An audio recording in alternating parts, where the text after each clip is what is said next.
They're live at the Ford Center in Frisco, Texas. If you missed Tony Romo, here it is. 4 minutes, 55 seconds worth. To say the first half of the season has been emotional would be a huge understatement. Getting hurt when you feel like you have the best team you've ever had was a soul-crushing moment for me. Then to learn it's not 3 or 4 weeks, but 10 is another blow. And through it all, you have a tremendous amount of guilt on having let your teammates, fans, and organization down. After all, they were depending on you to bring them a championship. That's what quarterbacks are supposed to do. That's how we're judged. I loved that. I still do.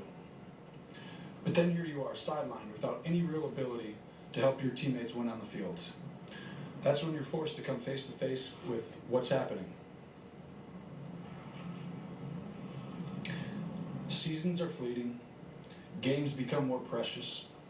Chances for success diminish. Your potential successor has arrived, injured 2 years in a row, and now in the mid-30s. The press is whispering, everyone has doubts.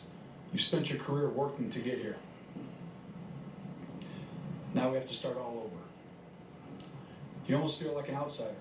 Coaches are sympathetic, but they still have to coach, and you're not there. It's a dark place. Probably the darkest it's ever been. You're sad and down and out, and you ask yourself, why did this have to happen? It's in this moment that you find out who you really are and what you're really about.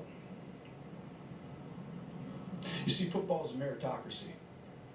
You aren't handed anything. You earn everything, every single day, over and over again. You have to prove it. That's the way that the NFL, that's the way that football works. A great example of this is Dak Prescott and what he's done. He's earned the right to be our quarterback. As hard as that is for me to say, he's earned that right. He's guided our team to an 8-1 record, and that's hard to do. If you think for a second that I don't want to be out there, then you probably never felt the pure ecstasy of competing and winning. That hasn't left me. In fact, it may burn more now than ever. It's not always easy to watch. I think anybody who's been in this position understands that. But what is clear is that I was that kid once. Stepping in, having to prove yourself. I remember the feeling like it was yesterday. It really is an incredible time in your life. And if I remember one thing from back then, it's the people that helped me along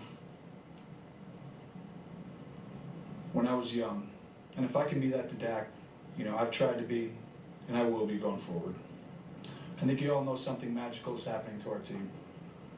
I'm not going to allow this situation to negatively affect Dak or this football team by becoming a constant distraction. I think Dak knows that I have his back, and I think I know that he has mine. Ultimately, it's about the team. It's what we've preached our entire lives. I can remember when I was a kid just starting out and wanting to be a part of something bigger than myself. For every high school kid out there or college player, there's greatness in being the kind of teammate who truly wants to be part of the team. Everyone wants to be the reason they're winning or losing. Every single one of us wants to be that person.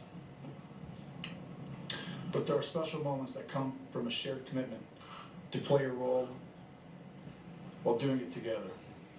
That's what you remember. Not your stats or your prestige, but the relationships and the achievement that you created through a group. It's hard to do, but there's great joy in that. And all the while, your desire burns to be the best you've ever been. You can be both. I figured that out in this process. It's what separates sports from everything else. It's why we love it. It's why we trust it. It's why I still want to play and compete. Lastly, I just want to leave you with something I've learned in this process as well. I feel like we all have two battles or two enemies going on. One with the man across from you. The second is with the man inside of you. I think once you control the one inside of you, the one across from you really doesn't matter. And I think that's what we're all trying to do. Thank you guys. Appreciate it. Tony Romo did not.